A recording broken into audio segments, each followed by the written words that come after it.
15 skyrius. Prikaistuvinis sumaišo šalis. Mama ir vaikai išpūtę akis žiūrėjo į keistolį prikaistuvinį, kuris ką tik įėjo pro vartus. Ant galvos jis buvo užsidėjęs dideliausią podą, o eidamas daužė vieną į kitą 2 keptuves ir dainavo beprasmišką tatalinę.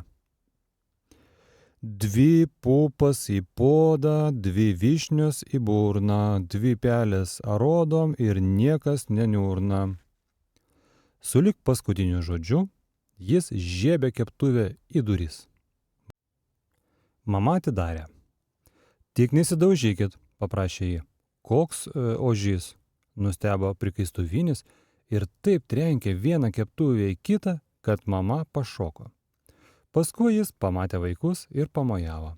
O, štai kur jūs, Mėnulveidis man pasakė, kur gyvenat. Kas čia toks, paklausė mama. Jis nekoktelės? Ne, skubiai išpoškino Džo, tikėdamasis, kad mama per daug neklausinės. Mes einam į sodą, mama. Troboje jis kelia per didelį triukšmą. Eikit, pasakė mama, nes nebuvo baigusi skalbti. Ir išsiveskit šitą žmogelį. Dainelę? Mandagiai paklausė prikaistuvinis. Jūs norit dainelės, pone? Ir jis vėl uždainavo, daužydamas keptuvėmis į taktą. 2 pasagos žirgui, 2 kiaulės į tvartą, 2 skrybėlės tigrui, raudonas šį kartą. Vaikai skubiai išstumė jį į sodą. Tavo dainelė baisiai kvaila, suriko Betė jam tiesiai į ausį. Kaip ji vadinasi? Niekaip, atsakė prikaistuvinis. Žingsniuoju savo ir kuriu. Labai lengva. Kiekviena eilutė, išskyrus paskutinę, prasideda žodžiu 2 arba 2. Gaila, kad jum dainelė pasirodė kvaila. Jis regis įsižeidė. Paskui vėl nusišypsojo. Kviečiu visus išgerti arbatos. O ponas kaip jis ten bus? Paklausė Džo, nes ne kiek netroško su juo susitikti. Skubus? Manyčiau, kad taip, atsakė prikaistuvinis. Nėra ko atidėlioti malonių dalykų. Aš klausiau, ar ponas kaip jis ten bus, garsiai pakartojo Džo. Visai jis neplepus, įsižeidė prikaistuvinis, kaip tik labai uždaras ponas. Aš ne apie tai kalbu, suaimanavo Džo. Taip, mielai ateisim, tik reikia pasakyti mamai. Mama sutiko išleisti vaikus arbatos, nors jai atrodė, kad prikaistuvinis labai triukšmingas ir nemalonus žmogienas. Sudiev atsisveikino jį su prikaistuviniu ir tasai su vaikais nudrožė į užburtą mišką. Atrodė jis iš tikrųjų keistai, bet veidas taip švytėjo, kad vaikam negalėjo nepatikėti ar kelti nepasitikėjimo. Netrukus visi priėjo tolumų medį ir pamatė, ką sugalvojęs Mėnulveidis. Jis pasiskolino didžiausią ponios skalbyklės pintinę ir nuleido virvę. Kai visi susės, jis su šilkaplauke užtrauks pintinę į viršų, kad jiem nereikėtų taip ilgai lipti. Nuostabus sumanymas, apsidžiaugė Džo. Visi sulipo į pintinę. Prikaistuviniai sodinti buvo sunkoka, bet galų gale pavyko, nors jis labai nesmagiai jautėsi sėdėdamas ant keptuvio.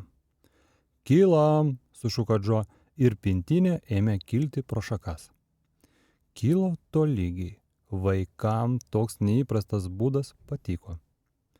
Pagaliau pintinė nusileido ant storos šakos. Visi išlipo prie pat Mėnulveidžio trobelės.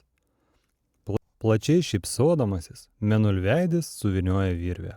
Ar patiko? Paklausė jis. Prikaistuvinės sunerimės žvilgtelėjo į Mėnulveidį. Tiko? Paklausė jis. Turbūt katė. Dar viena. O Dieve, tikiuosi, kad ji nepabėgs į mano šalį, juk aš laikau pelės. Jis vėl puls ieškoti kačių, tarė Betė.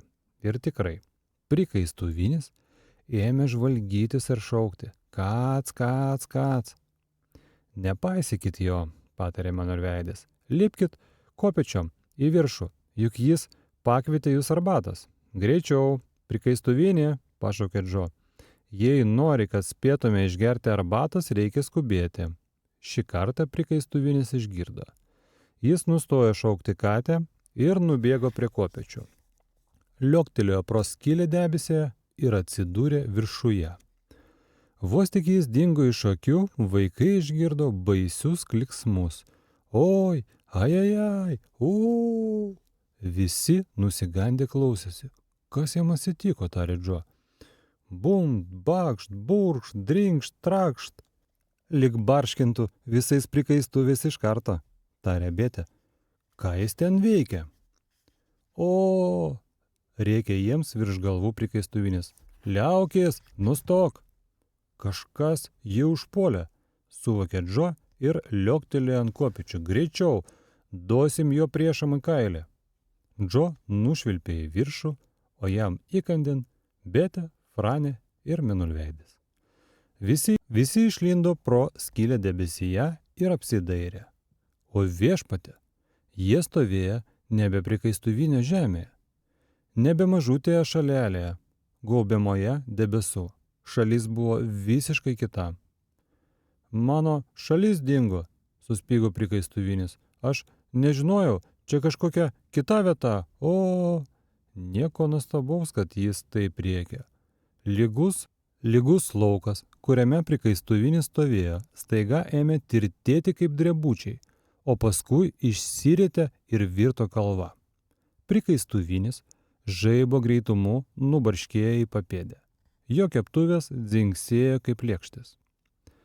Drebžėmis, nusiminęs paaiškino Manulveidis. Greičiau bėgom prie kopėčių ir leidžiamės, kol skylė nedingo. Ei, prikaistuvinė, kelkis. Tikrai pelkė, atsistojęs apsidairė prikaistuvinis. Žemė liūlė po kojomis. Eikš čia, suriko Džo, apimtas nevilties. Prie skylės debesyje, tučtuojau grįžtam. Prikaistuvinis leidosi bėgti kalvo šlaitu prie jų, bet žemė staiga pakilo ir jis su vaikais bei Manulveidžiu suvokė, kad tolsta nuo kopėčių. Tada bandė sustoti, bandė grįžti atgal, bet žemė vėl apsivertė ir galų gale visi sugulė, kad nepargriūtų. Paskui jie nusirito iki kalvos papėdės, nusirito žaibiškai ir ne iš karto atsikvošėjo, juolab, kad prikaistuvinio keptuvės kėlė pragarišką triukšmą. O, ai, oi, klykė visi. Skylė dingo, suriko Džo, daugiau nieko pasakyti nespėjo, nes atsitrenkė į krūmą ir labai užsigavo. Netrukus visi suvirto į krūvą kalvos papėdėje ir žiopčiodami gaudė kvapą. Prasti mūsų popieriai, tarė Betė, ir nusipurtė dulkės. Kokia varginanti šalis, ji visą laiką taip daro, Manulveidi. Visą laiką, atsakė Manulveidis, niekada nesiliauja. Vienur pakyla, kitur nusileidžia, be palievos siūbuoja ir dreba. Žmonės sako, kad po šią šalimi guli milžinas ir taip bando nusimesti ją nuo kupros.